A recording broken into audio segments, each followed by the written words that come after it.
And we are live. Welcome in on this Thursday evening. It says NBA Live up there, but Joe, this is the Bean Stream. The Bean Stream.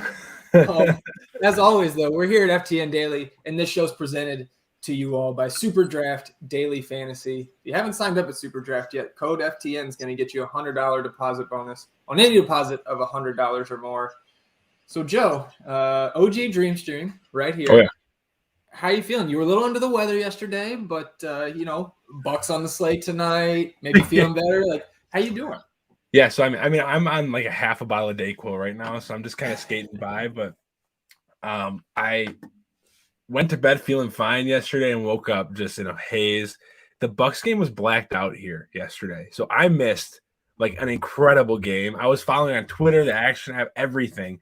But they won't be blacked out today because there's no way Milwaukee and Toronto's on national TV. So I'm excited to watch the game again. We're slowly growing from the 3-game slates we've had in the last few Tuesdays and Thursdays, so it's encouraging. Yeah, I'll say this: I have looked ahead a little bit. I believe we get hit in the face with a 13-gamer next Wednesday, and I think we have a 3-gamer in there. But I'll give the NBA credit for this week. It's been nice to have kind of a flatter schedule. No crazy 12, 13-game slates, no 2 or 3-game slates. Oh, yeah. And an interesting 5-game slate in front of us. Plenty of time to talk about it with this 7:30 lock here. But we will get out of here at 7:15. It is Thursday. This is America. Football reigns supreme. And you guys want to get over to that football stream anyways at that time. So we'll make sure we are out of here by then. Joe, I was telling you in the green room, man, I am tilting my face off, as I always do, at the trade deadline in all my main season-long NFL fantasy leagues.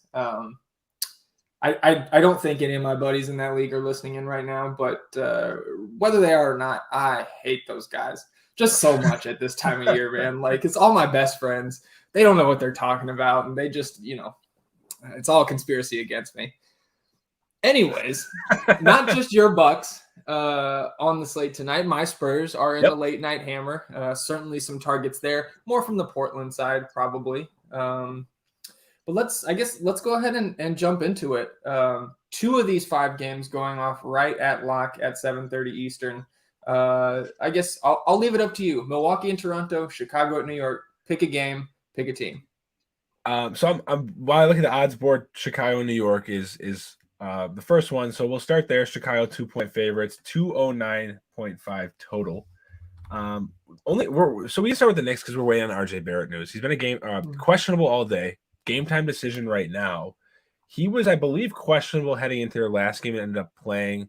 Got his normal workload. I think he is taking I don't want to say a backseat, but less of an offensive role with now Alec Burks in the starting lineup. But I have 2 targets on this team, contingent on his status. I think Alec Burks is going to be a popular name. I don't know if people get there on DraftKings at 7K or 7,100, whatever he is, which makes me think he is still a very good play. But Derrick Rose is my favorite play on this team. I don't know. I have to double check with what Kyle has his ownership at, but with no Kemba Walker in the rotation, and now the potential of no RJ Barrett, who while a wing is another primary ball handler for this team, Derrick Rose, I think he's going to play 30-plus minutes, but could be looking at many more touches if Barrett misses. And he's still under 5K. I assume he's going to be popular, but this feels like if it is chalk, it's chalk that's hard to get away from for me. Yeah, I think I'm pretty much in lockstep with you there. Alec Burks did get a price increase, 6.5 on DK, still point guard, small forward eligible. I was kind of like, I think it was you, me, and David on Tuesday talking about this Knicks team in a similar personnel situation. And I was kind of on Derrick Rose there over Alec Burks, and obviously Alec Burks outscored him raw points, but Derrick Rose was just fine. Played very with well. His production. Yeah. And I think we saw to me, the most surprising thing about that rotation on Tuesday, Joe, was that we saw so much Rose, Quickly, and Burks on the court at the same time. And RJ Barrett going out in the middle of that game, I should say, had a lot to do with that. If you're not going to play Kemba Walker, there's only so many ways that Tibbs can go here. And Evan Fournier doesn't seem to be, his favorite choice right about now. I don't blame him. So I mean, if RJ Barrett's out, man, it's really hard not to like all of those guys, I think. And I think for me, it's a toss. Like, I think Derrick Rose is my clear number one. I mean, going back to last season when he was, added to this roster, especially in the playoffs, right, when he was getting all that crazy run, 36, 38 minutes a game. Yeah. Like, we know he can go out there and do it and produce at a really solid level from a fantasy perspective. So with him at sub 5K, I think he's my favorite. If RJ Barrett is out, then I think I have to go to Alec Burks by default. Like, quickly at 5K is, I think, priced correctly in that situation.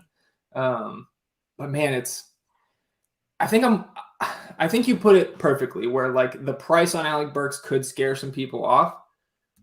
But with the minutes and the usage he's seeing right now, like averaging 19 shots a game over the last 39 minutes in each of them, he's near a point per minute guy career-wise, right? So like if he's going to get upper 30s in minutes at 6'5", he's a great play, especially with that guard forward eligibility.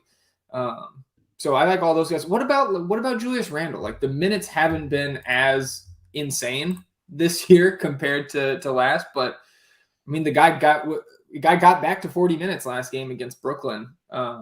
So it's clearly still in the realm of possibility for him to touch that 40-minute marker, at least upper 30s. At 9.5, I think he's probably going to be pretty low owned. Do you have any interest there against the Chicago team that doesn't run big themselves? So I do. I think 3 will factor into Randle hopefully seeing close to 40 minutes again this game. One is the spread, 2-point spread. Randle is obviously going to be more prone to playing these minutes in more important games that go down to the wire. Like the Brooklyn game was back and forth for 4 quarters. The fact that they don't play a ton of big men, like Vucevic is I'm not going to call him a traditional center, but he's the most traditional center that they'll run for significant minutes. I think that could then lead to more Julius Randle at the 5. And on top of that, if you look at Julius Randle, like, yes, his minutes have incrementally gone down from last year. He's not playing the 40 minutes per game that we saw last season, but his role hasn't changed much. He's still averaging nearly 75 touches per game. RJ Barrett's at over 40 touches per game. If he's out, you have to think at least 5 to 10 of those go to Julius Randle in the low post. So if he's going to flirt with that 80, 90 touch range, which we saw last year, I do think that there is merit to playing him. I think he's more viable, obviously, if RJ Barrett's out. But if you're looking at like the 3 Knicks we talked about in Burks, Randle, and Rose, I think he'll be the least popular, which automatically makes him appealing to me. Yeah, that makes sense to me. And looking through Kyle Murray's ownership projections here, the latest run, which I think was about a half hour ago when this was posted, Julius Randle, the highest owned Knick, which kind of surprised me, 22.5%. Derrick Rose following that at 20%. And then you're dropping all the way down to Alec Burks, right around 14% in Kyle's ownership projections. So I think you're spot on with this. Kind of this team as a whole could go under-owned with, and for good reason, right? Like we're going to get to the Thunder, which I think are the most important piece on this slate. Yes. And then the Portland guys, Phoenix being shorthanded, no Devin Booker, et cetera. So I guess let's before we flip to the Bulls, let's run through real quick and talk about some of those injuries. So if anybody who's catching up on the news can kind of build with that information in mind. We talked about RJ Barrett there. For the Bucks, DeMarcus Cousins sitting out, so maybe helping like a Bobby Portis minutes floor. Saw that fall into the 20s last night. Toronto, Gary Trent Jr. is in. OG Anunoby remains out. So we'll get to Toronto. Oklahoma City, missing Josh Giddey, missing Derek Favors, and now missing Shai Gilgeous-Alexander, who is in the concussion protocol. They also sent Teo Maledon down to the G League. So we'll get to the Thunder, but obviously a ton of you can check out the projections. Kyle's got that updated. The ranks are up there for our OKC targets. Memphis side still without John Morant. We're waiting on Kyle Anderson news. I think back soreness, but I'll have to double check. Detroit, for the most part, I believe, is all healthy. Kelly Olynyk still out for them. Phoenix missing Devin Booker, so that's big. Frank Kaminsky remains out for them. The Spurs will return Doug McDermott, Devin Vassell, so we'll talk about the impact of that there. And then Damian Lillard still out for Portland. Nasir Little out for Portland, and we're waiting on Norman Powell news from that late night hammer. So let's talk Chicago, the other side of this first game. And to be honest, Joe, when I look at this team, I don't see a ton that I'm interested in. Like, I think probably one of these four guys, be it Vooch, DeRozan, Levine, Lonzo Ball, are going to have a game that we would want at the end of the night in our lineups. Yeah. But I have no idea how to decipher which one to go to. Like, I don't really want to attack Mitch Robinson, Nerlens Noel. But it's not a bad matchup. I know what you mean. But and then those wings, like it just feels like we're playing roulette. I think where I would go is Alex Caruso with, and this is somebody I didn't mention, Kobe White in the COVID protocols now. So we can kind of maybe shift back 10 days or so before he was activated, and look to guys like Caruso. Maybe Javonte Green gets some extra time. But Caruso, if he's going to play into the mid-30s in minutes like he had been, really 8 of his last 10 games, I think 7 of his last 10 games, like 30 minutes or more at 5'2". I think that's probably my favorite way. I don't know, but like favorite kind of, I guess, hints that I really want to play Caruso, and I don't feel that strongly. I think he's just the one that I would go to if I had to grab him. If you had to, yeah. Yeah, that makes sense. So initially, I looked at Vucevic, but he got priced up pretty aggressively after that ceiling game against Charlotte, which what center doesn't have a ceiling game against Charlotte? Mm-hmm. New York is a little different. Like, if they do, you talked about the fact that they don't run very big often, but that doesn't mean they don't have the ability to.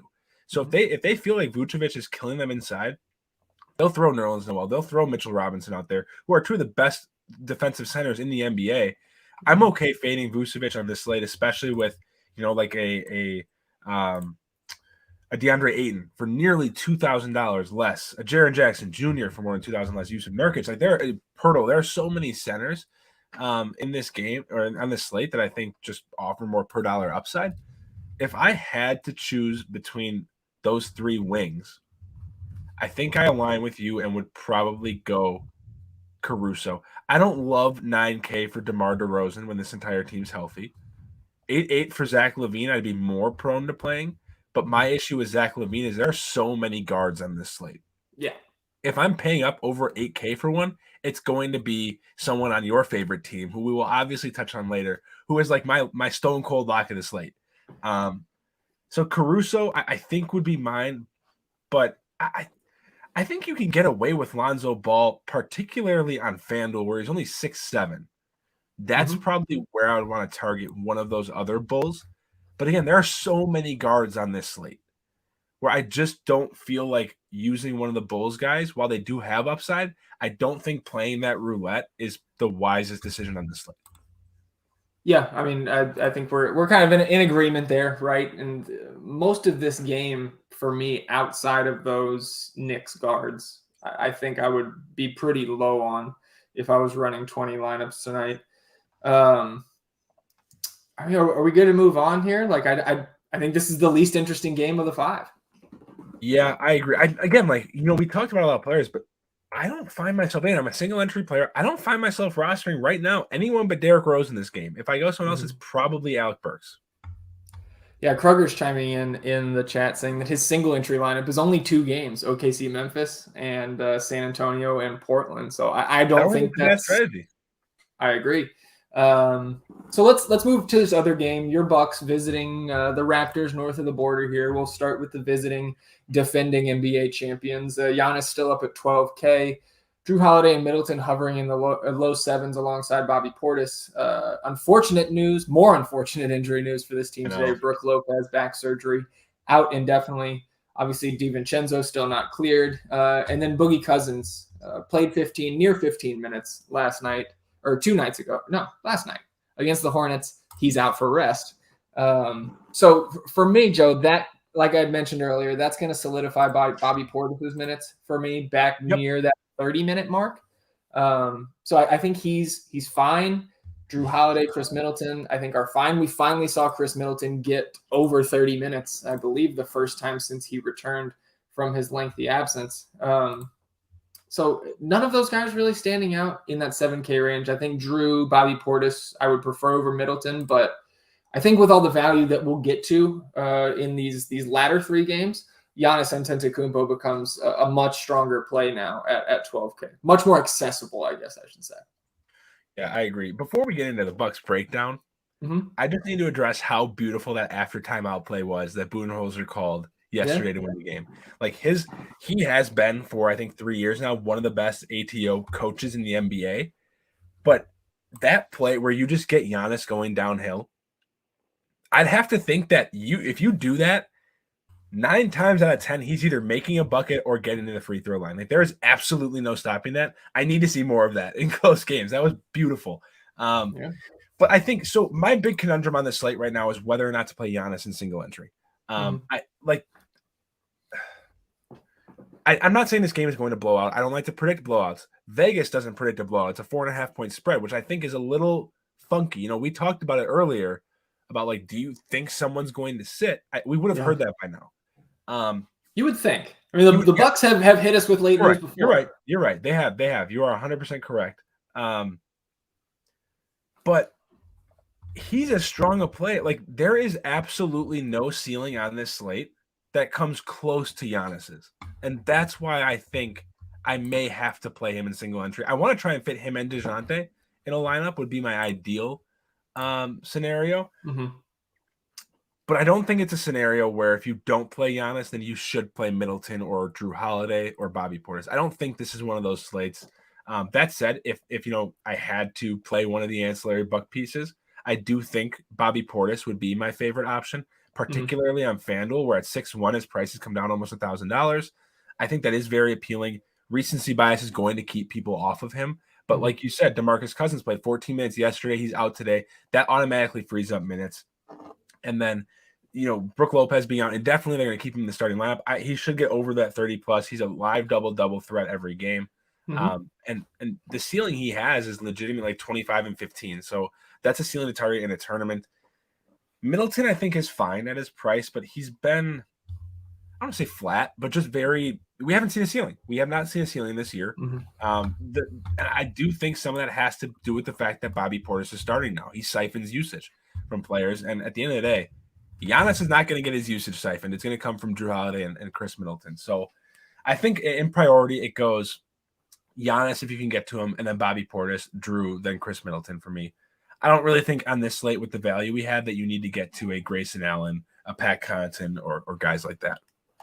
Yeah, I'm with you. Although I would say, like, in the context of this slate, 100%. But Grayson Allen's price is falling, still remaining in that starting lineup. And when he shoots well, like he did last game, he can put up a number at this price that would be really attractive. But he's like, I really don't think I would get any Grayson Allen in 20 lineups, but I think I would get a few in 150 for what it's worth there on the Bucks side. Patsy, too expensive for me.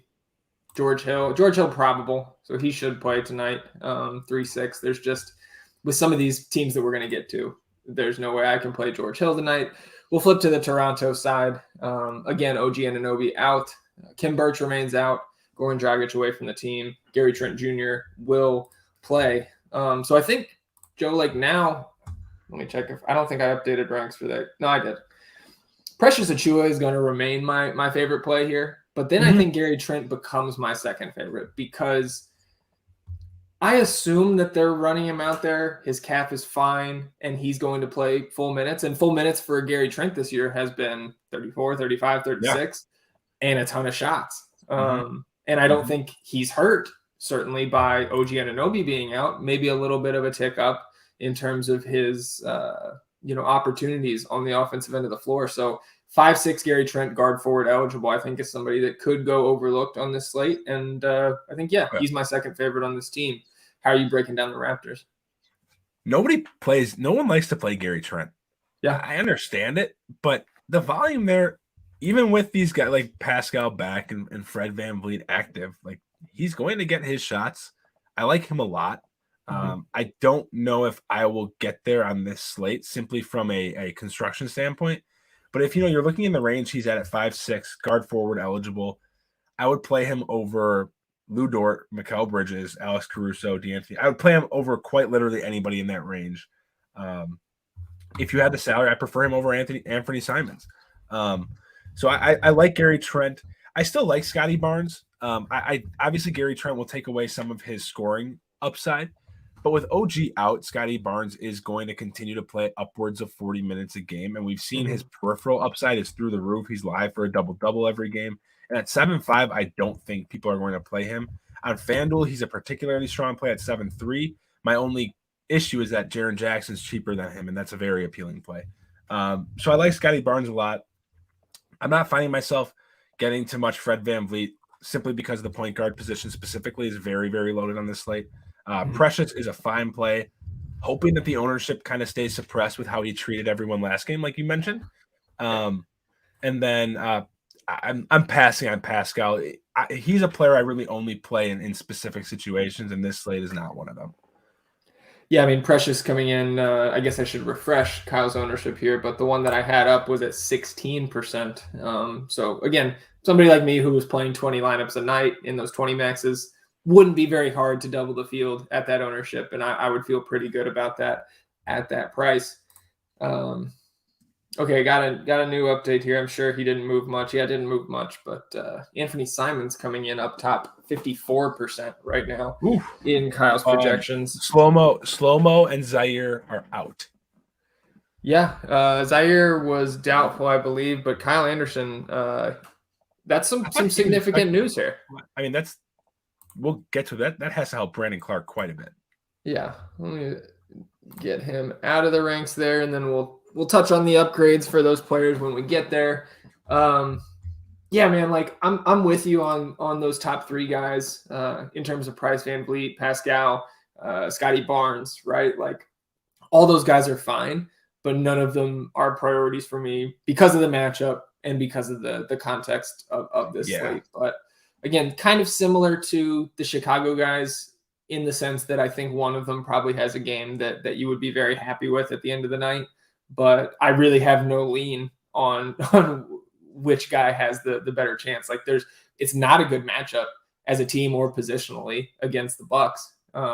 So again, that's why I lean more towards like if this game does stay close with that 4-point spread, Gary Trent's going to play 38, 39 minutes and him and Precious. Yeah. I would rather spend down if I'm getting the exposure to this Toronto side. So anything else here? Or are we good to move? No, I think we're going to move on. My only concern with Precious, and again, you mentioned his dud last game. Like, the guy fouled out and shot 1 of 8. He could not have run much worse than he did last game. The fouls, I think, would be my only concern in this game with Giannis attacking the rim. Yeah, that's a good point. And again, you can't predict that, and I think that risk is baked into his ownership, right? That's why 100%. A lot of people are staying away. All those reasons that you just mentioned. All right, so now it's time for some fun. OKC at Memphis. We mentioned the absences for the Thunder at the top, but in case you missed it, Shai Gilgeous-Alexander, Josh Giddey, Kenrich Williams, Derek Favors, all out for this team. So your most expensive Thunder player on DraftKings is Lou Dort at 5.7.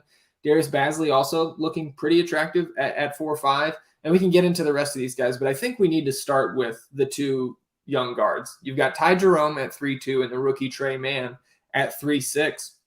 Both of those guys, to me, point per dollar are the strongest plays on the slate. And I wouldn't be surprised to see them start next to each other. I think you can stack them unless we get some sort of news that those guys won't overlap minutes or something, which I don't think we will get from any of the OKC beat writers. I would not put a rule in. We had a question or two about, would you put a rule to limit one of those two guys? I would play both. They're so cheap. They're both likely going to play.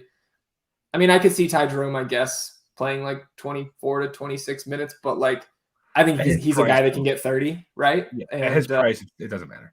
Yeah, so those are my top two guys, but how are you attacking the Thunder? Yeah, those are on DraftKings. It's Ty Jerome and Trey Mann. I think I slightly prefer Ty Jerome I prefer Trey Mann on DraftKings.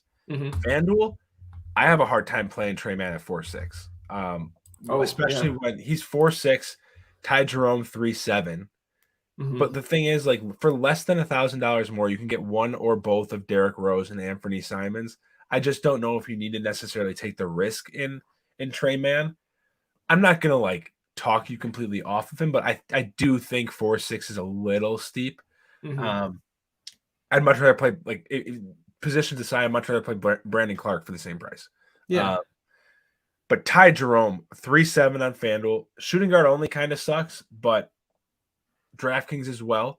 Trey Mann sitting at 3.6, Ty Jerome at 3.2. It just makes this guard pool so much more difficult to dissect. Yeah. I think it is viable to play both, but I think we'll see most lineups with one of the two, and I think Trey Mann is going to be the more popular one, unless we get an update that Ty Jerome's starting, which I think we will. Here's an update of sorts, but from the Knicks. We'll circle back in a minute. RJ Barrett ruled out. Nerlens Noel ruled out. We'll go back to the Knicks in a minute. The Raptors will start Van Vliet, Trent Jr., Scotty Barnes, Pascal Siakam, and Precious Achiuwa. So no surprises there. And to your point about those guys on FanDuel, man, like I would just rather balance it out tonight. I think just in the context of this game and get a 5'8" Dylan Brooks, get a 5'6" Lou Dort, and kind of keep it moving. Like I don't like, Yep. and I agree with you. I would rather save the money and play Jerome there. But both of those guys I mentioned, and I think you agree, extremely strong at those prices on FanDuel. Let's talk the Memphis side again. Actually, no, we can't leave leave this Thunder team without talking about Lou Dort, Basley, etc. Lou Dort also got a 10 for me, I believe. Yeah. Glad I didn't mess that up. I love Lou Dort tonight. The only worry I have is that the Memphis team blows them out in Memphis, and Lou Dort, I think, would be the first person to take a seat for this Thunder team. But there's no denying his upside with all these guys out for the Thunder. So I love him tonight, guard forward eligibility. We talked about his price on FanDuel as well. Are you with me in the Lou Dort love? I like him a lot. I do like him on FanDuel, but I would prefer, a similar price range. Oh, RJ Barrett out. I just said that. Your head is too clouded, man. Man, no, I'm looking like I just got the push notification late. I don't know why I didn't hear it. Jesus Christ. But anyways, my only issue with Lou Dort, aside from the blowout, is his price. And it's not a bad price by any means. Mm-hmm. But at 5'6", comparative to other guys on the slate, like Dylan Brooks for 5'8", who you previously mentioned, like if this game stays close, which I think it can, but the likelihood is very, very low. Like if this game stays close, they could probably go 1-for-1 in volume. But if it doesn't, like Dylan Brooks, if this game blows out, Dylan Brooks will likely be a big part of it, right? But I feel like, he just feels like the safer option. I like Lou Dort. I wouldn't go there in cash games. I think I'd rather go somewhere else on FanDuel. DraftKings, I'm okay with it because he's so much cheaper than Dylan Brooks. The other Thunder guy I like quite a bit is Jeremiah Robinson-Earl for 4.4. I prefer him over Precious. And I know I don't know if that's a hot take, but I think it's definitely going to be against the grain a little bit. I got absolutely screwed by JRE. I think it was 2 games ago, I want to say, where he played 21 minutes against the Rockets. It was the first game against the Rockets. I think he played 21 minutes, had like 2 points or something. It just didn't go well. But with their favors out, Muscala out, they're going to need front court production and just people to fill up minutes. And they don't have anybody. Like even if they want to run small, them running small would be Jerry at the 5. So I like Jerry quite a bit. He's my favorite spend down center right now, or power forward as well on this slate. I'm not getting there on FanDuel as much simply because there's Brandon Clark, there's Keldon Johnson's only 5'5". You can also go Isaiah Roby for 4.9. There's a lot of options around him on FanDuel where it makes it a little harder for me to get there. But dollar for dollar, behind Jerome and Trey Mann, Jeremiah Robinson-Earl is my favorite Thunder player. Would I change your mind at all about that if I told you Mike Muscala is in today? No. Okay. Mike Muscala is in today, sitting at the minimum price, but I agree.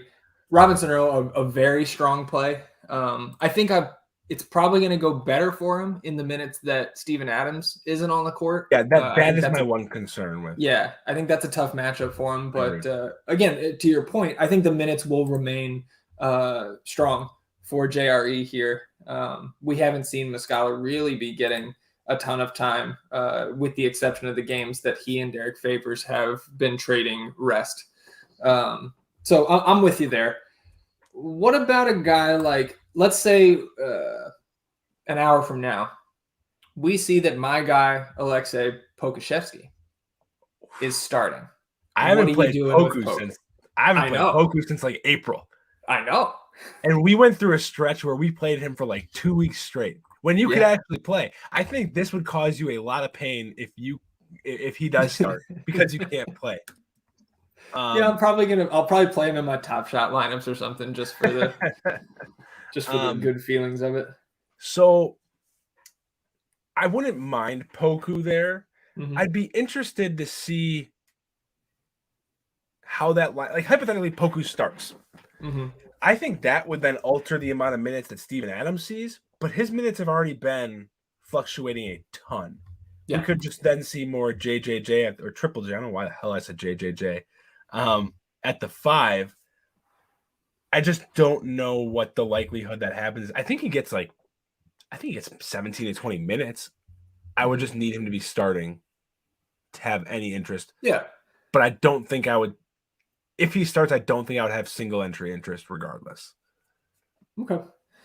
I think, man, if he starts, like, again, maybe that's some of just like my fan bias, like how much I love Poku and would want to play him sneaking in. But I think if he gets a start, man, he's really interesting, especially as a pivot off a guy like Trey Mann or Ty Jerome, albeit at a different position. Well, here we go. And as I thought, Trey Mann, Ty Jerome, both getting the start in the backcourt for the Thunder alongside Lou Dort, Darius Bazley, and Jeremiah Robinson Earl. So again, not just fine to stack those two guys. I like doing that. I think that would be a priority for me today if I was playing.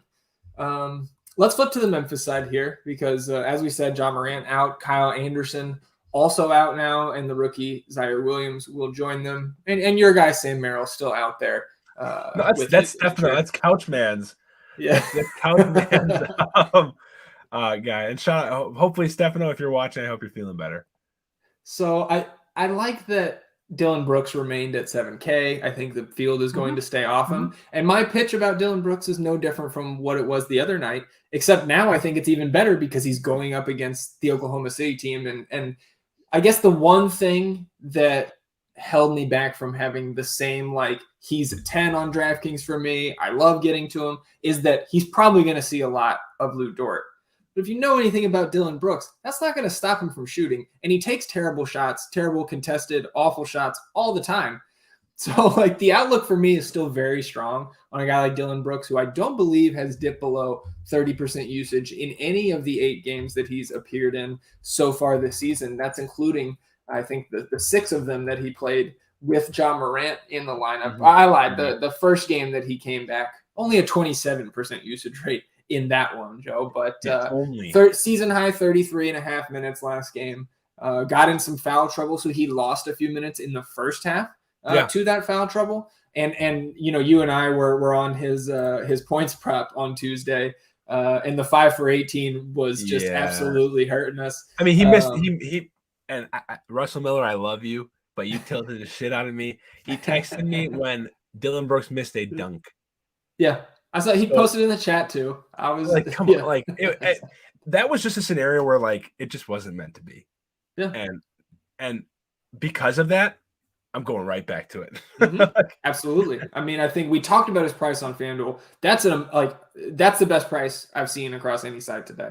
1.4x on Superdraft, I think, is also really attractive. I think he's sitting in a range there kind of similar to DraftKings, where I don't think the field's going to get to a lot of Dillon Brooks at his price or at his multiplier on those two sites. So, again, we don't have to continue fawning over Dillon Brooks. We know that he's going to take, probably 20 plus shots if he gets full run here. So we love him.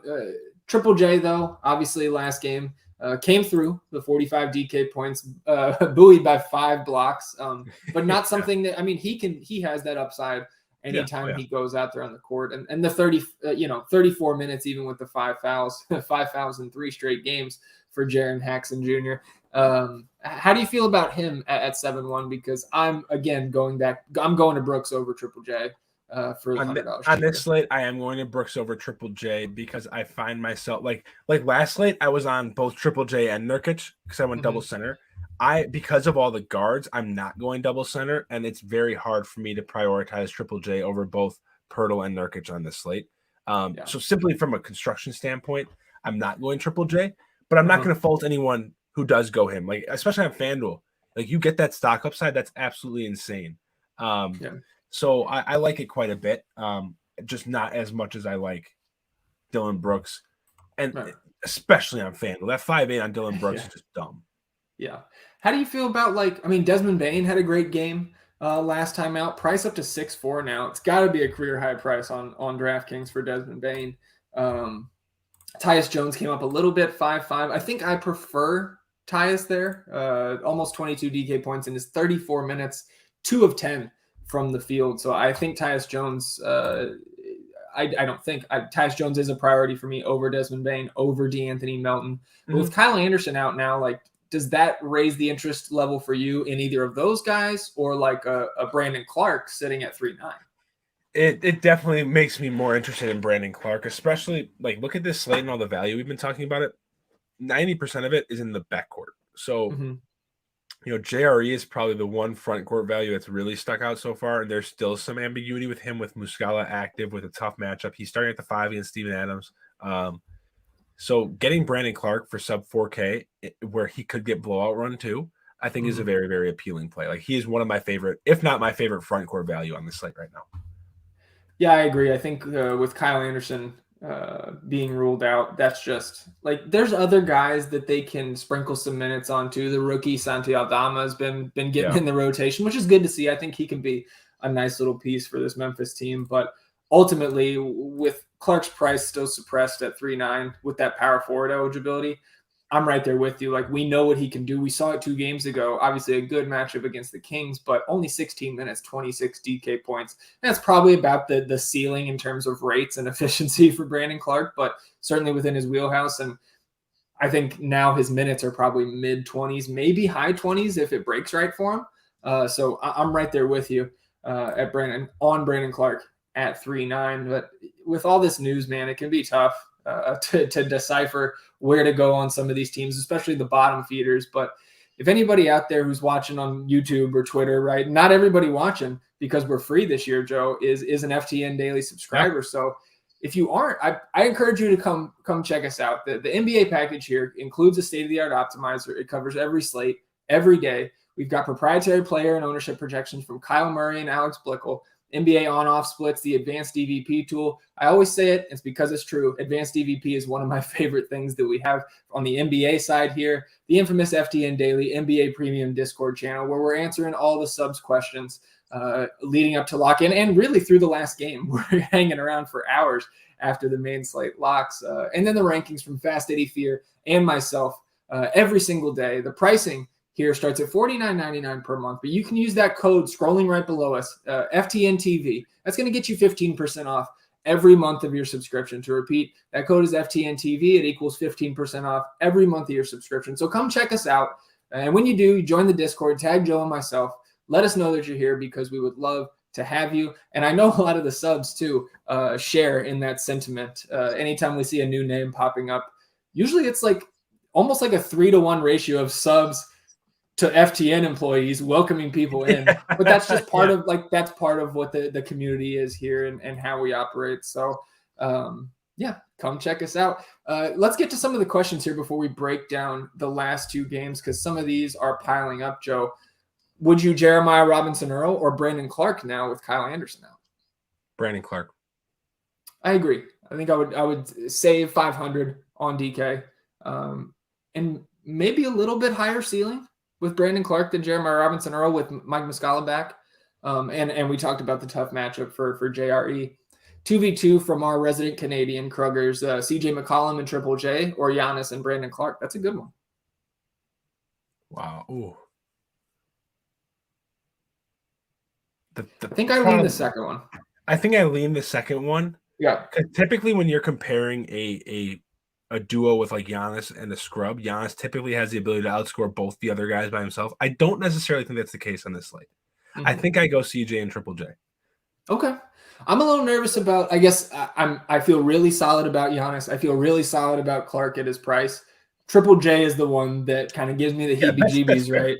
That's CJ perfect. McCollum was a fantastic play, and we'll get to the Blazers here shortly. Any Taj Gibson love now at 3K? No way. He might DNP even with Nerlens Noel out. Yeah, 100%. The one thing I do want to bring up before we move on to a different game, though, if people like the question by G Coop, I think it's a very good question. You know, if we all love Christian Wood's matchup against OKC a few nights ago and he smashed, and we love the matchup for 800 more last night, why do we not love Jaren Jackson Jr., especially over Brooks?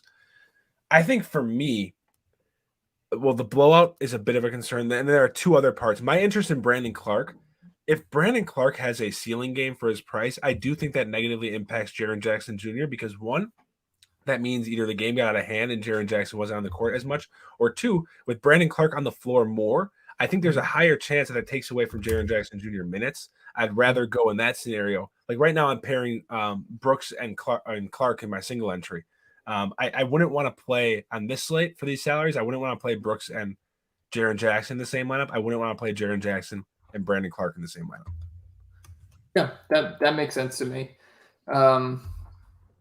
Let's see here. Would you Julius Randle or DeJounte Murray? Biases aside, I promise it's DeJounte for me today. It's DeJounte is my favorite player. You know, fuck it. I'm putting Max Metz play today is DeJounte Murray. He's probably sleeping right now, but Max Metz, like, that is my favorite play on this slate.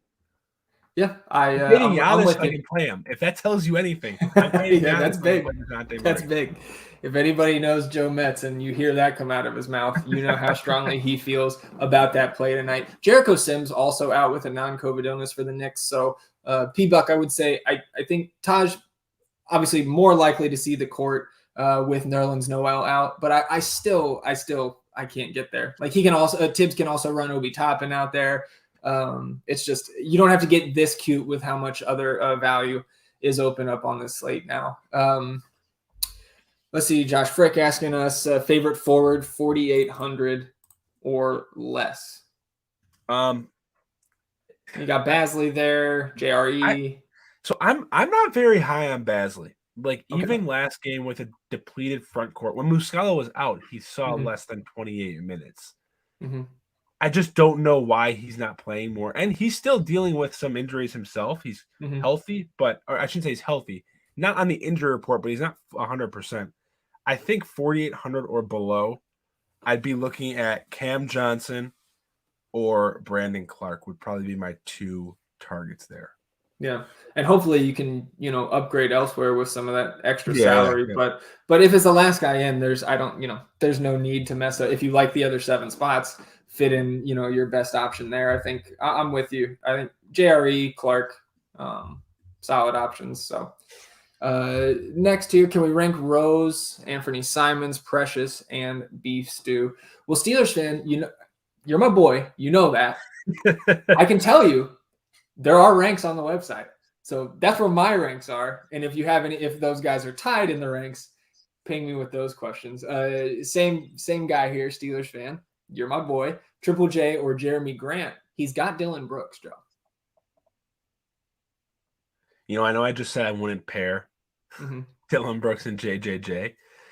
I still think of those two, I still have to go Jaren Jackson, I think. Our guy Javi Prolezzo, who is at jury duty right now, making some lineups, hopping in. Nurk, Rose, Poku, Simons versus Jerome. Okay, so he's got 2 questions here: Simons or Jerome, and then DeJounte versus Rose. DeJounte and Rose doesn't make much sense to me. Hold on. Simons. The thing is, Simons and Jerome doesn't make much sense either. Almost $2,000 apart. Yeah. Oh, wait. Hold on. It's 3. I see it. Okay, it's 3 sets of 4. It's Nurk, Rose, Poku, Simons.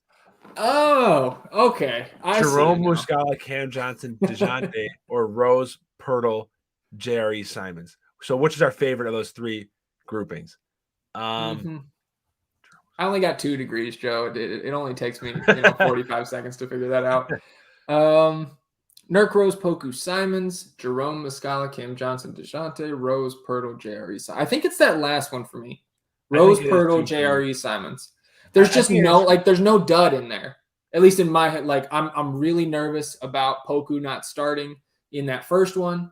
I'm nervous about Muscala maybe getting 12 minutes in that second one. I think that third one is the safest to me, and you've got some good upside in there still.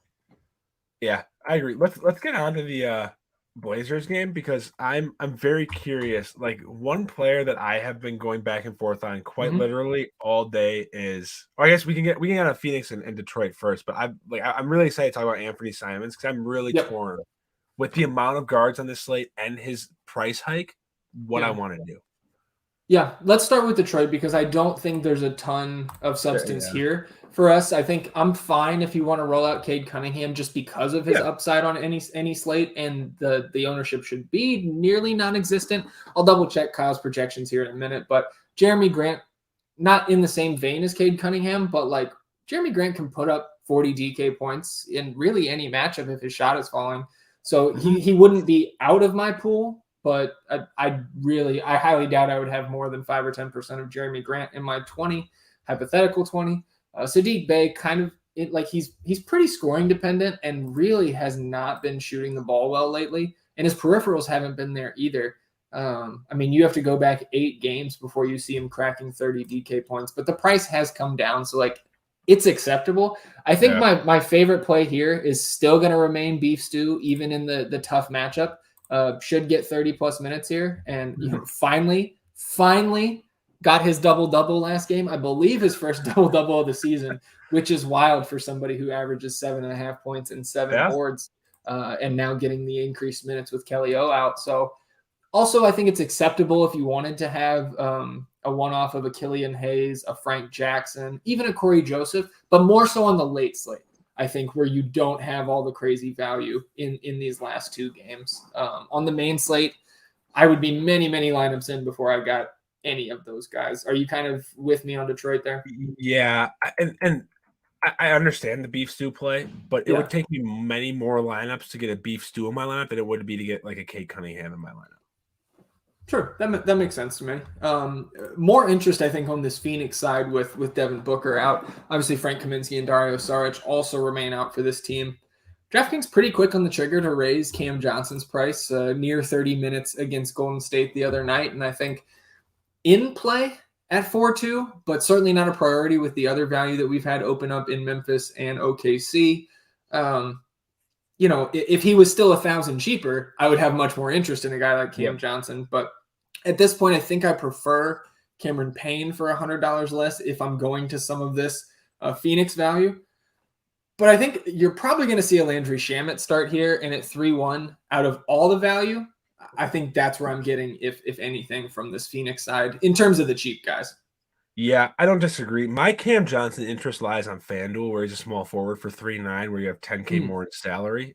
So I have much more interest there. Landry Shamet's shooting guard only for 3.8, so you have to then give up one of the value guards, a CJ, a Derrick Rose, a DeJounte. I would much rather just opt for Cam Johnson, where even if he doesn't start, I think he's in a good position for 30 minutes. And if this game blows out, Cam Johnson should see some blowout run. So I like him a lot on FanDuel. I don't mind Chris Paul or DeAndre Ayton. I definitely prefer, if you're looking at that upper mid-tier at center, I definitely prefer Yusuf Nurkish at center. I think he's probably my favorite upper mid-tier center.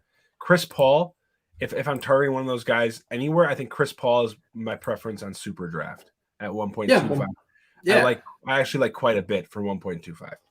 Yeah, I wrote up Chris Paul this morning in that article, and obviously things change when you submit an article at 11:30 a.m. or whatever, and then all the news comes out in the afternoon. But Chris Paul remains a strong player over there in Superdraft. I'm right there with you. Do you by chance know someone on Superdraft that can change the positions around so I can get all my guards in one line? I don't, but I'll try to work on that for you. Any concern though? On a serious note. This team goes to Golden State tomorrow and plays the second half of a back-to-back. That's my concern. Non-zero chance, right, that Chris Paul maybe sits tonight. So don't build your lineups like that yet, but hopefully we would get that news before the OKC-Memphis game lock. But, with the Spurs and Blazers exposure that I expect a lot of us to have tonight, we can hopefully maneuver, even if that potential news could come in late. disclaimer, again, all speculation there by me, but something to watch for because they certainly have guys that can fill in. Cameron Payne and Elfrid Payton sitting there as their third string point guard. So those guys can definitely handle this Detroit team. All right, let's go to the late night hammer here. My Spurs visiting the Portland Trailblazers, who I blew up on the pod last night. That was fun. But let's start with my Spurs, and let's start with both of our favorite play here, DeJounte Murray, 9-8. Talk to me about DJ. How much do we have to say? How much needs to be said? I'm here all day for Spurs. Or how much time do we have? Like, the guy is almost averaging a triple-double right now. He's averaging 19, 8-point whatever, and 8-point whatever, rebounds and assists. You're looking for games that can stay close for DeJounte Murray with pace-up spots. It's hard to find a true pace-up game for the Spurs team right now simply because of the pace they are running at. Yeah. This game isn't necessarily going to be a track meet by any means. Like looking at it right now, Portland does rank 17th in pace.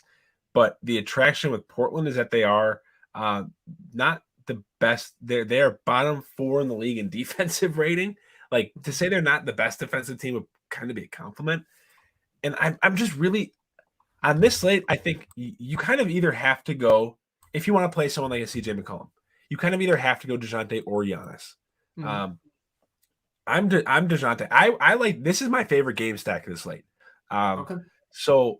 The spread's not as tight as that New York-Chicago game, but the pace is going to be much higher, much worse defense. Like, we could very well see a 94-93 game in New York with Chicago. So DeJounte, I think, offers legitimate triple-double upside. I think 9-8 is a price where he can still easily return 5.56x value, and you're comfortable. And that $20 or the $2,200 discount off of Giannis on this slate, I do think is pretty important. Yeah, I'm right there with you. It's why he got a 10 in the ranks on DK. I mean, this guy, 5 of his last 7 games, he's eclipsed 54.5 DraftKings points. And one of those games that he fell below that was still 47.5, 22, 10, and 8 with the rare 0 stock performance from DeJounte Murray. Again, this guy, one of the better defensive.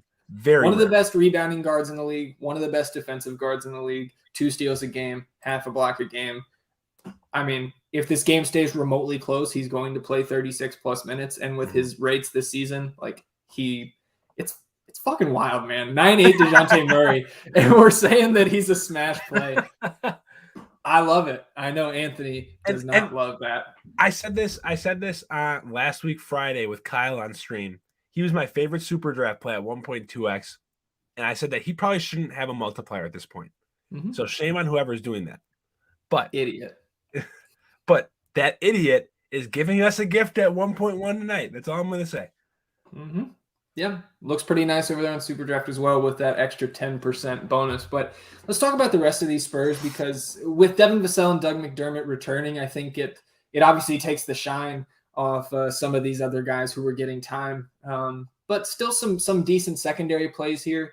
I'm a little bit worried about Jakob Poeltl going up against Yusuf Nurkic in terms of his ceiling. Like, we've seen Jakob Poeltl have some really big games for his price this year. Still very much in play at 6'1". It was weird to see Popovich all of a sudden last game, like fourth quarter rolled around and all of a sudden it's Thad Young time and Yak was sitting on the bench. Like, I think that's just kind of an anomaly. Like, you got popped, so to speak. And it just shows the upside that Poeltl has had this year. 25 minutes in that game, 36 and 3/4 DK with the solid double-double there. So he's fine. It's just, I think Nurkic is a really tough matchup. Like, he's going to limit your rebounding chances, et cetera. Like, so he's not a big time priority for me today. Derrick White has really gotten it going from a fantasy standpoint, still not really shooting it well. But Popovich, with those two guys, Vassell and Doug McDermott being out, has given Derrick White a lot more time in the last 4 games. I think that probably recedes a little bit tonight with those guys back. Keldon Johnson, I've made the case already multiple times on this stream for not liking him 5.5 or higher when Jakob Poeltl was in. It just really takes away from his rebound ceiling. We saw him produce much better when Poeltl was out. I do think that if Doug McDermott gets back in the starting lineup here, I can't prioritize him, but on the late slate, he's somebody I would look at, but more so Devin Vassell. Because if Devin Vassell, who was out with a quad injury for the last couple games, he's been producing at a really great rate, near a fantasy point per minute on the season. And Popovich has been playing him 30 minutes in close games. So I think at 4-4, he's a really sneaky tournament play and somebody I would target pretty heavily as a value on the late slate. Your thoughts on the Spurs outside of DJ? Yeah, I like that. I'm kind of back and forth right now on Keldon Johnson. He's 5'5" on FanDuel. Combo forward eligible, so small forward and power forward. Mm-hmm. I have him as plugged in as my power forward too right now, but like you said, I don't love it with Jakob Poeltl in the line. Let's see, Emmanuel quickly starting for ranks are updated. A little bump for quickly there. What'd you say? I said a little bump for quickly there getting the start. What is he like, an 8 or a 9? 9 now, yeah. Even at 5K. I mean, at 30 plus minutes, I think is in the cards here. Yeah. So my only concern is the usage rate. But I don't know what to do with Keldon because we know the ceiling, but like it's very sporadic. So I'm probably just more comfortable fading it in tournaments. On FanDuel specifically, I think I would prefer a Brandon Clark for 4.6. A Darius Bazley is only 4.5. I think that's a stronger play. Or if you're in that range, like I would almost rather go Beef Stew for 5K than I would Keldon Johnson. So I'm not necessarily entirely off of him, but I'm very particular about what kind of lineup I'm playing him in. I do think Jakob Poeltl is a fine play at 6.1, 6K flat on FanDuel. I'm totally fine with that. It's a tough matchup with Nurkic, but it's one where they're going to need him on the floor, and I think that helps quite a bit. Yeah, that's a good point. I guess let's flip to this Portland side now, where I think a lot of our interest lies in this game outside of Murray. Again, Damian Lillard still out, Nasir Little still out, and Norman Powell questionable. Norman Powell going to be a big piece of news that we're waiting on here. But regardless, I have a lot of love for CJ McCollum at 8.5. Got a very strong 10 in the DK rankings. And then we talked about Yusuf Nurkic down at 7K. I think tough matchup for him.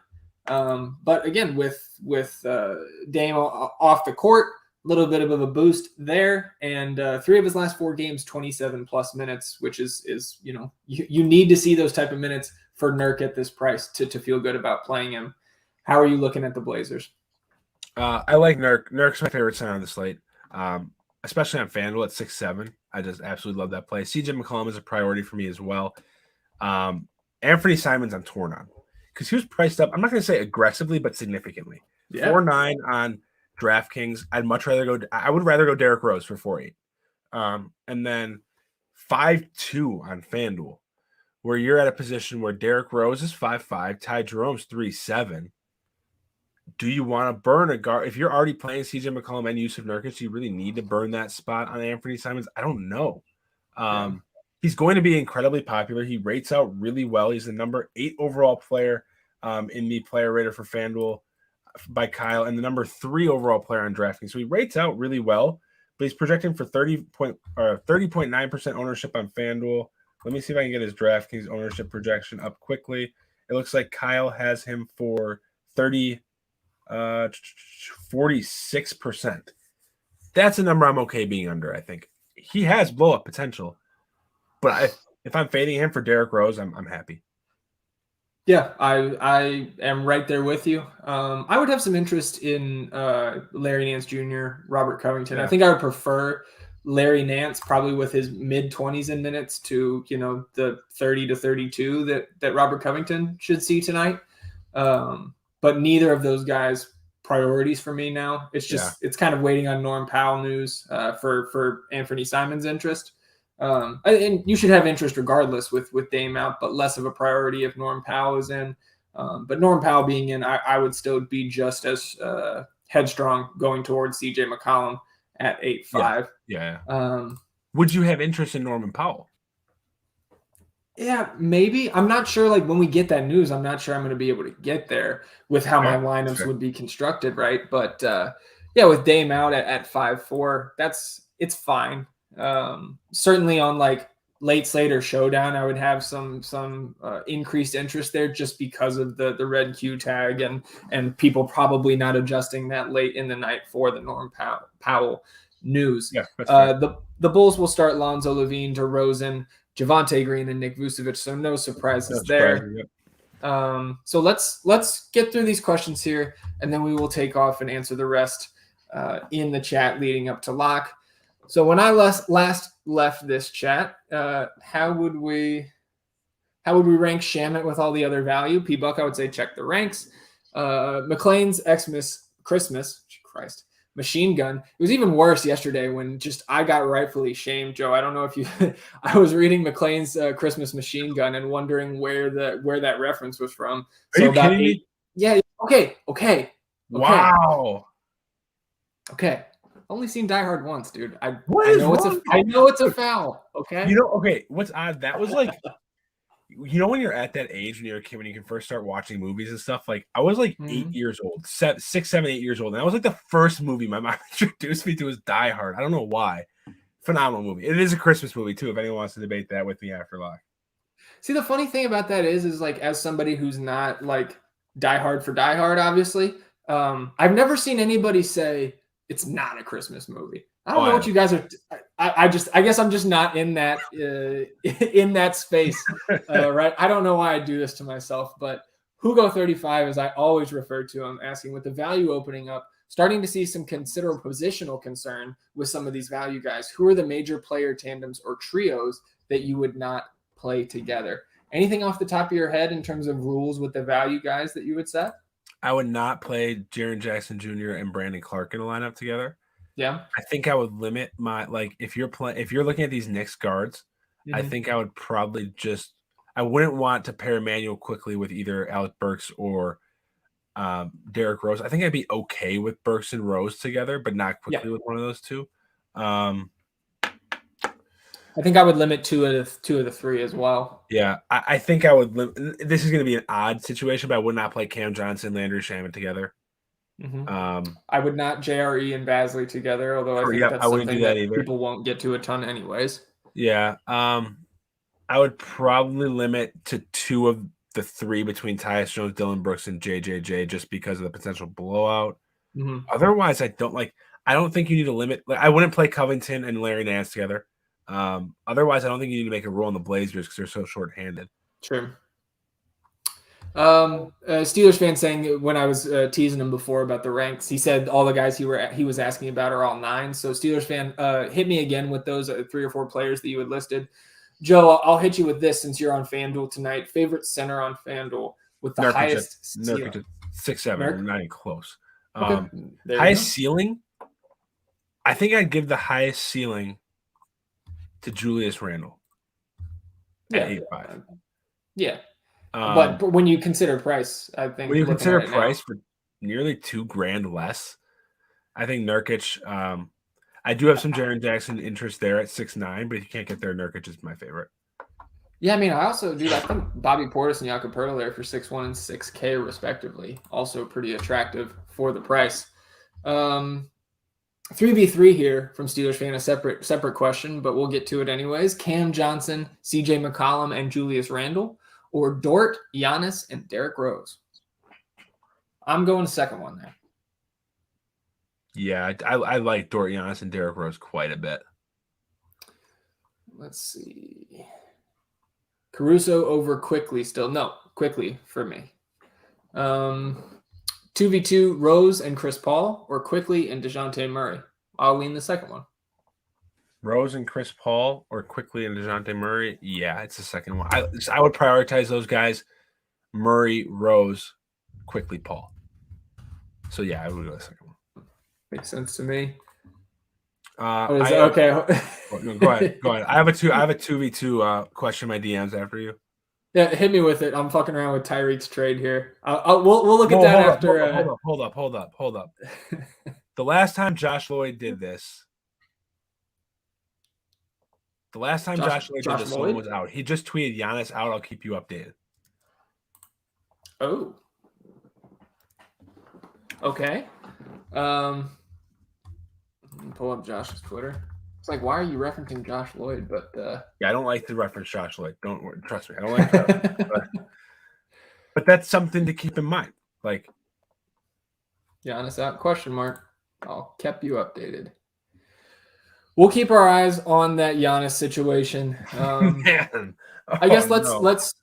But the 2v2 on FanDuel, it was Lou Dort, Yeah. Brandon Clark, or Lou Dort, Brandon Clark, or Keldon Johnson and Cam Johnson. I like Lou Dort and Brandon Clark more. Yeah, first one pretty easily for me. Dort and Quickly or Mann and Burks. Dort. I think I'm leaning the second one, but I like both of those a lot. I am too. Oh, the guy just DM'd me. He said he would also, if he goes Dort, so it's a 3v3. I misread it. Sorry. It's Raptors is out. Giannis is out. Okay. Well, I love that we have a hard out in 5 minutes. Wait, Thomas, can you confirm if we have a hard out?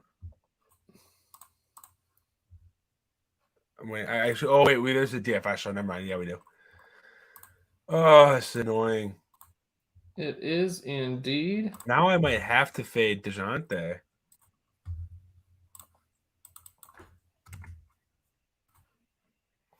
All right. I got a little bet in there on Drew and Middleton. So wait, the tweet got deleted now. Who? What is going on? This is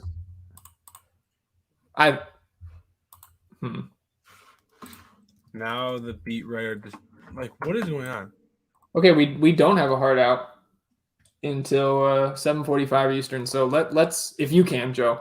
Worst case you can. I'm gonna text Serena to make sure Max is behaving and stuff. Yeah. Oh, we'll make it work. So someone's saying now, what is going on? What the hell? I need to look at Twitter. All right, as we're waiting for this news to come in, let's hit last question that I saw here. Ty Jerome or Landry Shaman? It's Ty Jerome for me. Yeah. Jake Anderson, standing strong with your boy Kawhi Leonard. He's never seen Die Hard either. I guess I've seen it, but only once and more than 10 years ago now. So in that case, say if Giannis is out, I think Bobby Portis is my number one priority for the Bucks, followed by Chris Middleton and Drew Holiday. That's how I'd prioritize those three. Yeah, it's tough to I agree with you that Bobby Portis is a priority then because he's going to play so many minutes at center. 36. Who else are they going to play Mamu tonight? What's going to happen? Yeah, you're right because they can't. It's okay. Giannis is John Kelly also never seen Die Hard. And John Kelly, the most American person that I know here at FTN. Yeah. So I love this. Giannis not listed as a starter, so he's out. That would explain the close spread. Yep. They can still probably handle this Toronto team without him.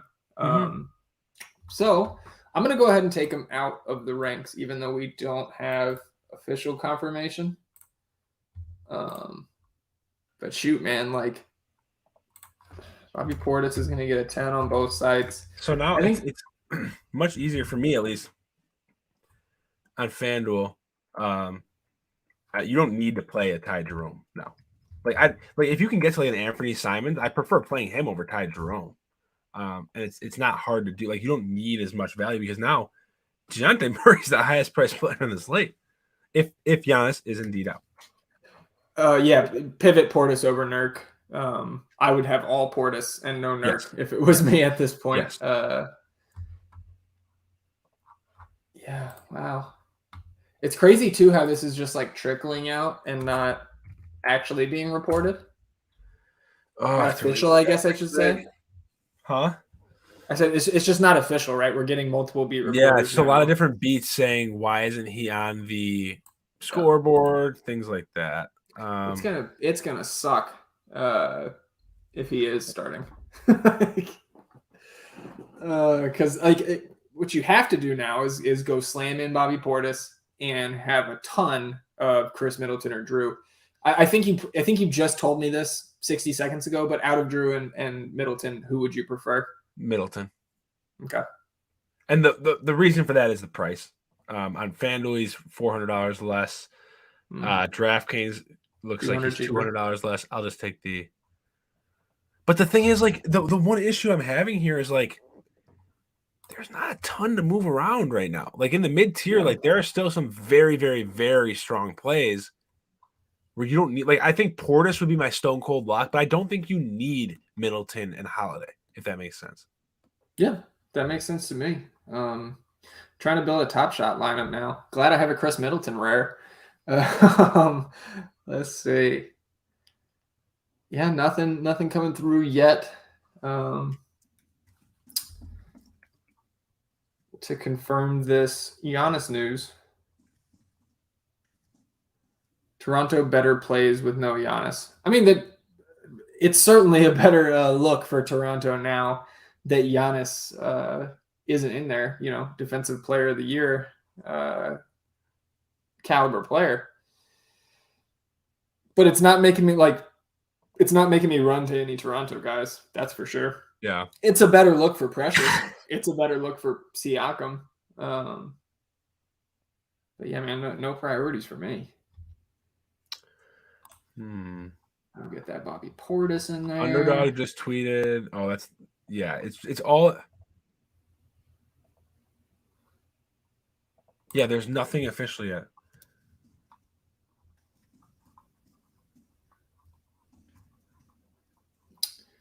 Yeah. No official word. Oh yeah, sorry, dude. I have my monitor cut off right now. Let's see.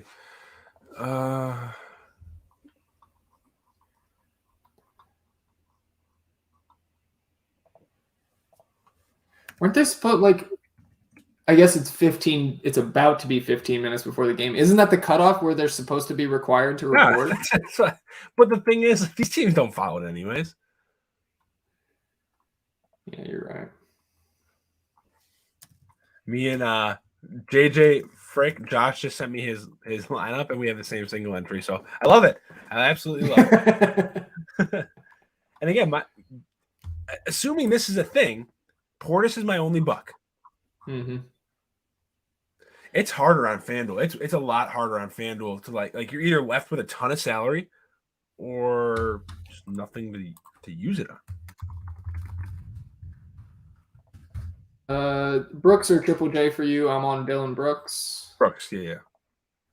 Cam Johnson or Shamet? It's Cam Johnson for me if the price doesn't matter.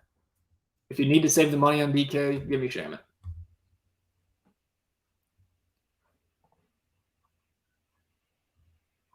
Oh, I can't go big body Keldon. I can't do it.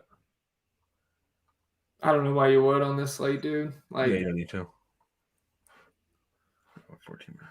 Where the hell is this news? We need something. Give us something. I'm just having fun playing my ownership game in my head with my top shot lineups here. I wonder how many dead lineups there will be with Giannis's. Oh, I need to go change my super draft. Shit. Mm-hmm. Get over there. That's what I'm working on right now. Anybody who's tuned in and hasn't checked their super draft account yet and played in the tournament last night or the week before and won tickets, those tickets should have been in your account this morning. If you had any issues, let me know. We'll get it figured out.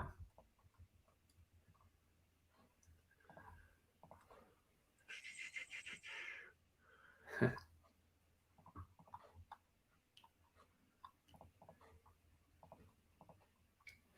anybody's just tuning in late, we were supposed to be off the air already, but Giannis news keeping us live. Josh, you should have tickets. Well, Josh, and I'll shout out Josh because he won 2 weeks ago. So, Josh, you should have an 18 and a 1, I think, because I think you got me last night as well. I was telling Joe before the show, man. It's like I'm tanking these super draft contests and like trying to give tickets out because I had both Rockets last night. I was one of the last place teams 2 weeks ago as well. So yeah, man, free tickets every Wednesday. Yeah, it's not starting. That's what Underdog just pushed out. There you go. Holiday, right. Allen, Middleton, Connaughton, Portis. So Portis is an absolute priority for me. Yep. 10 on DraftKings, 10 on, I mean, if you don't have them on Superdraft at 1.5x, you're just doing it wrong.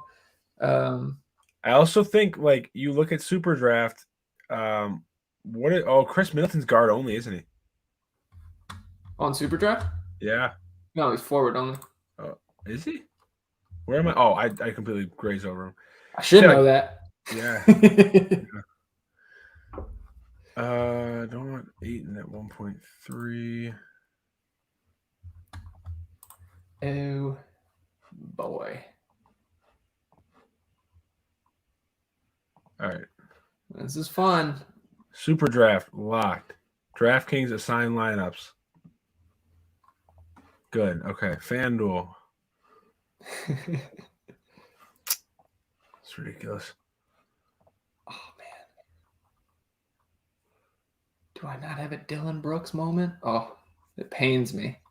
Oh, Prize Picks. That's what I want to look at. There you go. There you go.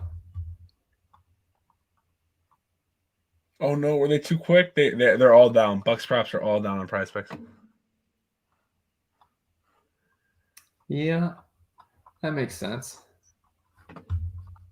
I really don't want to run $3 here. Dude, Portis or Brooks for you? It's Portis for me now. If you have to choose between the two. Portis. Yeah, it's Portis. Brandon Clark or Darius Bazley if you had to play one. God, I think I lean Clark. Yeah, I think I would as well. I don't love either play, to be honest. No. About 5,400 left for my second. Maybe I'll just go beef stew. Ugh. God, I don't want to though. I mean, 30+ minutes, even in a tough matchup. Can he string back-to-back double-doubles together? I don't know if he has that in him. We will see. I am going to run $3 in my cash top shot lineups. Brooks or Middleton? Middleton. Yeah. Both are all those Bucks guys surpass in 1v1s. They surpass both. Oh damn it! Guys. God damn it! I said earlier let's lunch bet the game, and now he said lunch bet is on. All right, I'm in. You bet the spread, right? I did not bet the spread. Let's see. Dort and Ayton or Murray and Shamet?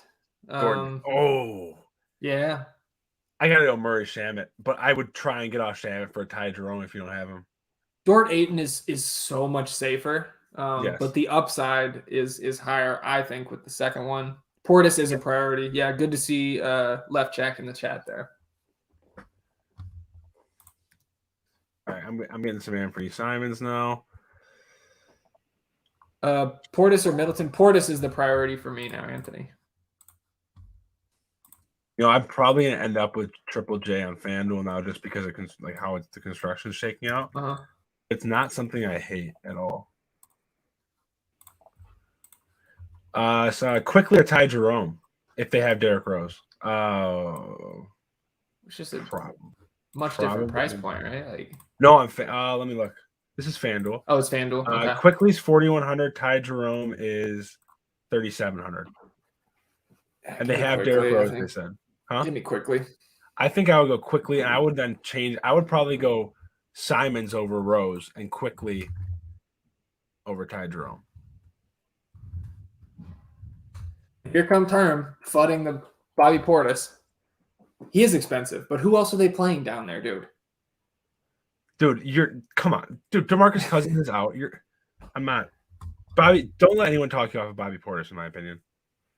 I mean, if you got talked off of Dwayne Dedmon last night, who apparently couldn't score more than 27 DK points, I'm just saying.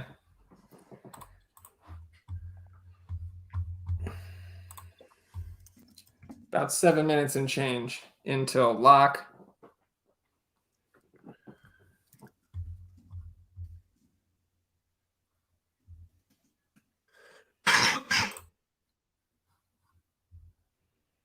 Yeah, Jake loves himself some Ty Jerome. For good reason, especially when he's going to get minutes like this. Absolute smash play tonight for that value. Updating that question earlier, I'm actually looking at my lineup. I'm going the same thing. I think I'm going Simons Quickly over Rose and Quickly together. I don't necessarily love.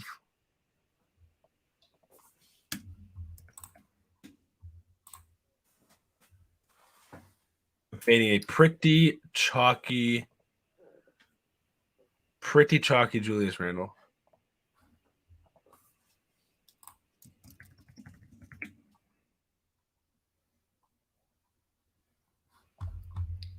Oh, that's something I don't get to do a lot. I'll check some DMs here.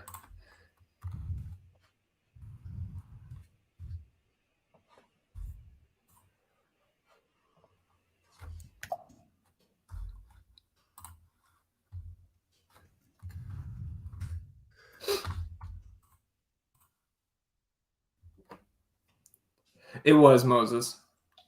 Really? My guy Herm knows what I was talking about. Middleton over Nurk 2, yes, sir.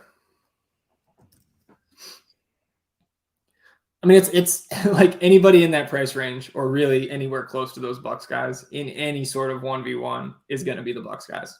Yeah. Joe, would you roster all three, or is that a bit much? I don't think you need one on this slate. I think you can. Yeah. But I don't think it's one of those slates like last year where you should. I'm with you. Like I think it's acceptable. I don't think if I'm a single entry player, I think I'm going Portis and I'm choosing my favorite out of Drew or Middleton or whoever fits the build, right? Like you can kind of slot those guys in positionally how you see fit. With Drew being guard and someone just asked another good question. Yeah. This is a tough question. Tyus Jones and Lou Dort or IQ and Dylan Brooks? This is FanDuel. I currently have Tyus Jones and Lou Dort, but that other combo is really enticing for me. Like, what was it? Brooks and IQ or Tyus Jones and Lou Dort? I'm going to tell you two things. Number one, this is, again, a slate that I would love to be playing. And number two, I'll lean the second side there. Which side? Sorry, which side are you leaning? The second one, IQ. Yeah. That's Murray and Triple J or Julius Randle and Drew Holiday? Murray and Triple J. I think you're 100 short of this, but I would Middleton DeJounte Murray if you could. You probably can't. If it's just those two, I will also lean the DeJounte and Triple J side. DFS Dan, hoping that if you don't have a buck, one of those three guys we were talking about, I think we're doing it wrong tonight. I don't understand why Middleton would be a priority over Brooks' usage missing with stars. But okay, so Josh, real quickly here, in my opinion, Joe, and tell me if you think I'm wrong. Chris Middleton's going to pick up more peripheral stats tonight than he normally would. He's also going to take more shots and just have a much higher opportunity to put up fantasy points on the offensive end. It's not taking away from Dylan Brooks' usage, but to me, the floor is much higher now on a guy like Chris Middleton. And I think they have very similar ceilings at this point. So that's my take on Middleton and Brooks. Yeah, I completely agree. Someone said pressure Jerry. Definitely precious with Giannis out now. Yep, I agree. One thing we didn't talk about is Dylan Brooks going to get the Lou Dort treatment. Yeah, I mentioned that that was my only drawback on Dylan Brooks, but the guy's still going to he's going to have massive usage. Like being guarded well does not deter Dylan Brooks from taking a bunch of shots. And he's a tough shot. He's a tough shot taker. He is a tough shot maker. And that's you're living with the volatility of Dylan Brooks's shooting efficiency anytime you roster him.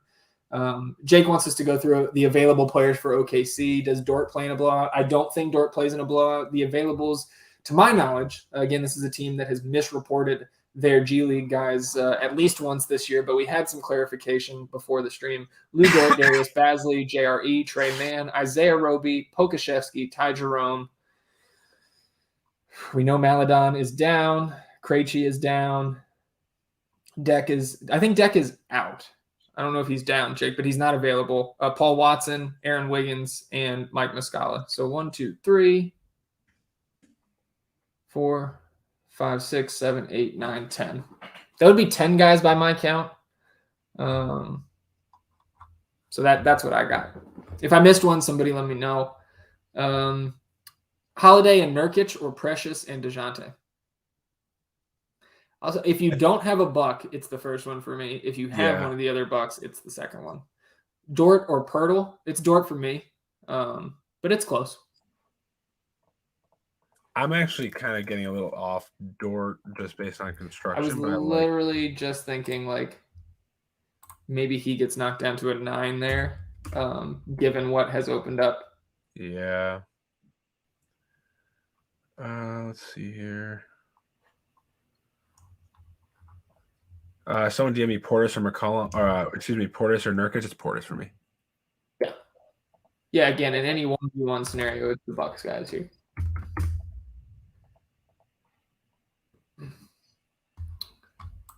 Gary Trent or someone else in that range. I like Trent just fine. I think I would prefer Tyus Jones. Other than that, it's Gary Trent. Someone just said, actually, speaking of Gary Trent, someone said Gary Trent or Dort. I prefer Dort. Yeah, it's Dort for me. It is.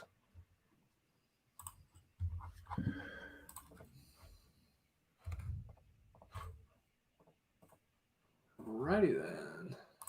Under a minute. I think quick 3v3 here. Burks, Ty Jerome, Julius Randle, or Drew, Dylan Brooks, Trey Mann. Second one for me. Yep, same. Randle and Burks or Dort and DeJounte. Second one for me. Dort and DeJounte. Yep. God, I'm still torn on Anthony or Derrick Rose. I don't know what to do. 15 seconds. I know. If you want my input, it's Derrick Rose. Yeah, that's who I have in my original, and that's who I gotta go gut. I'm playing Derrick Rose. He's playing Chicago. I'm going gut. Oh.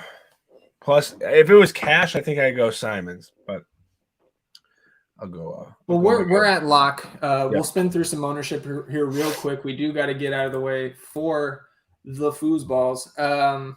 Herm saying, I think I'm light. I have a 35 as projection. Yeah, man. Like what? So that's my thing, Herm, is you say, is he just going to suddenly play 38 minutes? Yeah. Like who else do they play? Yeah. They got no other fives unless you're going to play Mamu more than 12 minutes. I don't know. I think 35 is still more than enough. 35 without Giannis is more than enough to be popular. But he has 35 as a projection, not minutes. That's how I was reading that. Right, but have we ever seen? I thought he said 35 minutes. I thought it was his projection. That's how I read it. Yeah, but that's what I'm saying, though, dude. Is like, where do they go? 35 leans more of a floor for me on this slate.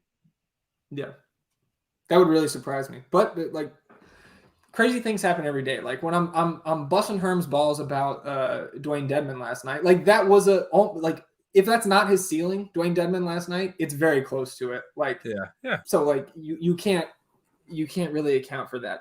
I think 29 minutes of a projection seems very low. So but that's what I want to know. Where do the other 19 center minutes go? They're not going to Sandro. Not all of them, that's for sure. All right, I have a crying baby downstairs, so I don't know if I can stick around for ownership. But if you let's get him off my hands, we can. I'll pass. But before we leave, we'll talk Grizzlies real quick. Tyus Jones, Desmond Bane, Dylan Brooks, Triple J, and Steven Adams. No surprises there. I don't see when this drop is happening, but Alperen Şengün hitting the Top Shot marketplace in the next drop. Something I'm very excited for. What it's worth, I'm seeing on FanDuel, I have people sending me this. Giannis almost 20% owned. I told you this. I wish I could play today. Holy hell! Well, what is he on DraftKings? Let me look.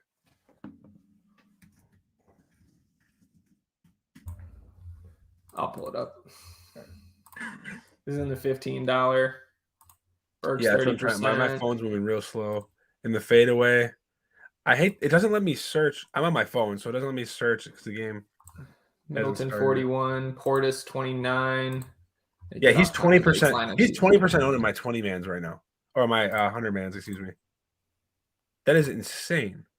How do I click on 8% on DraftKings? That's still way too high. That's still way too high. I mean, those. Yeah.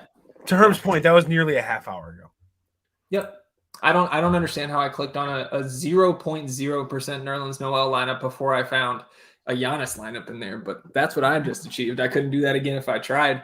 We'll get out of the way here so Joe can go take care of young Max, and everybody else can shift over to the NFL stream. Go check those guys out. Some of the best showdown minds in the business here at FTN Daily. That stream's going to get kicked off here in about 10 minutes. So good luck to everybody tonight. For Joe, I'm Zach. Shout out Thomas, our producer extraordinaire behind the glass. As always, let's get these beans. Good night.